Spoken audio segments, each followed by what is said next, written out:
नमस्कार, स्वागत है आपका सेव इंडिया कोस्ट में। हम मौजूद हैं उड़ीसा के पारादीप शहर में, जिसे इस राज्य का पोर्ट सिटी भी कहा जाता है। 60 के दशक में बने यहाँ के बंदरगाह ने इस इलाके के तटों को जैसे धीरे धीरे बर्बाद किया है, तो इन तटों का पूरा हाल सेव इंडिया कोस्ट में आगे आज हमारा अब तक का सफर। गुजरात से शुरू हुआ हमारा सफर अब उड़ीसा पहुंच चुका है। इस दौरान हमने पाया कि हर तट की परेशानी एक सी है, और अगर इन तटों में की मुश्किलें जल्द हल नहीं निकाला गया तो उनका भी हाल हमारे जंगलों जैसा होगा। जब हम पौंडीचेरी में थे तो हमने सीएससी की डायरेक्टर जनरल सुनीता नारायण से इस पूरे मुद्दे को करीब से समझने की कोशिश की।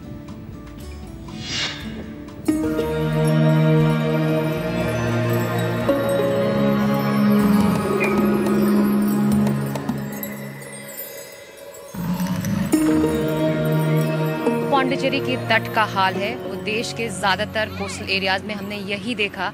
सिकता मुझे लगा कि किस तरह से और कितनी जल्दी बदलाव आ रहा है हमारे देश में, हम कितना कम जानते हैं। एक आपने हार्बर के अंदर एक कंस्ट्रक्शन किया जिसके कारण जो समुद्र का जो नदियों से हम लोग सैंड लाते हैं वो सैंड रुक गया, और उसके कारण जो पूरी पौंडीचेरी की बीच है आज बीच नहीं रही, आज खाली उसके अंदर पत्थर हैं। आप देख रही हैं आपके सामने पत्थर ही पत्थर। और जब तक हम पूरे देश के अंदर समझेंगे नहीं कि हम क्या कर रहे हैं अपने समुद्र को, उसके तट को, उसके लोगों को, तब तक मुझे लगता है हम लोग कुछ बदलाव भी नहीं लाएंगे। जो हमारे तट हैं उससे जुड़े हमारे सीधे साधे मछुआरे हैं जो अपनी रोजी रोटी कमाते हैं, सो जाते हैं, सुबह उठकर फिर मछली पकड़ने निकल जाते हैं या रात को मछली पकड़ते हैं। क्या ये एक बड़ी वजह है कि कोई बड़ा आदमी या कोई बड़ा शहर इस पूरे मुद्दे से जुड़ा नहीं हुआ है, इसलिए कहीं गुमसा हो गया है? नहीं, बिल्कुल आपने सही कहा। मुझे लगता है दो तरफ से ट्रेजेडी है आज।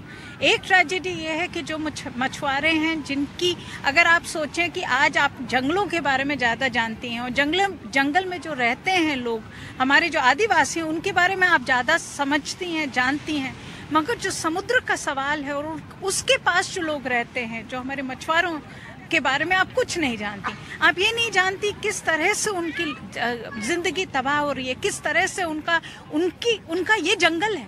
और दूसरी तरफ से आप देखें तो शहर आ रहे हैं और जो इंडस्ट्री आ रही है, उद्योग आ रहा है। हम लोग सोचते हैं कि समुद्र हमारा सबसे बड़ा वेस्ट पेपर बास्केट है। तो आप आज शहर के लोग अपने समुद्र को देखते हैं तो ये कुछ नहीं देखते कि किस तरह से उनके शहर का सारा प्लास्टिक हो, सारा गार्बेज हो, और जो सूएज है वो सादा समुद्र में जा रहा है। और उसके कारण मछुआरों के ऊपर और बुरा असर पड़ रहा है, क्योंकि आज सबसे बड़ी जो मुझे चिंता हो, मुझे लगता है आपने सुना होगा कि किस तरह से जो फिश प्रोडक्शन है वो कम होता जा रहा है। मछुआरों को कम मछली मिल रही है। पर सुनीता, हम एक ऐसे देश में रहते हैं जहां विकास जरूरी है, और हमारे तटों को बचाकर रखने की जो सीधी लड़ाई है वो विकास से है, इंडस्ट्रीज से है, उद्योगों से है। क्या आपको लगता है वाकई यहाँ पर बीच का रास्ता निकल पाएगा? देखिए सिकता, मैं समझती हूँ कि बीच का रास्ता निकालना पड़ेगा। मछुआरे कोई किसी और मुल्क के लिए तो काम नहीं करते। आप हमारे मुल्क के लिए काम कर रहे हैं, हम लोग को मछली दे रहे हैं, मछली से प्रोटीन मिल रहा है हमारे इस देश के अंदर, हमारे समुद्र की प्रोडक्टिविटी बढ़ती है, तो वो भी तो एक बहुत बड़ा विकास का काम कर रहे हैं। तो मुझे लगता है एक तो विकास की जो परिभाषा है उसको थोड़ा समझना पड़ेगा, और दूसरी तरफ जो हम विकास के नाम पे जो ला रहे हैं, जिस तरह से डेवलपमेंट ला रहे हैं, उसके बारे में भी कुछ हट के मुझे लगता है सोच के आगे बढ़ना पड़ेगा। मैं आपको एक उदाहरण देती हूँ। आपने देखा है कि किस तरह से पोर्ट आ रहे हैं अलग अलग। अब बहुत विरोध भी हो रहा है उन पोर्ट जो आ रहे हैं, इंफ्रास्ट्रक्चर के प्रोजेक्ट आ रहे हैं, मगर मेरा सवाल यह है कि किसी ने बैठ के कभी समझा है कि हर पोर्ट की जरूरत है कि नहीं है? पागलपन की तरह से हम लोग और पोर्ट बनाते जा रहे हैं, क्योंकि आज हवस है जमीन हथियाओ, पोर्ट बनाओ, और उसको विकास के नाम पे कुछ भी करो। मुझे लगता है कोई भी विकास के विरोध में कोई आवाज नहीं उठा रहा है। सवाल यह है कि मछुआरों का भी विकास चाहिए हमें, पर्यावरण बचेगा तब विकास होगा, और तीसरा जो आप विकास के लिए करें उसको पर्यावरण को ध्यान में रख के वो आपको करना पड़ेगा।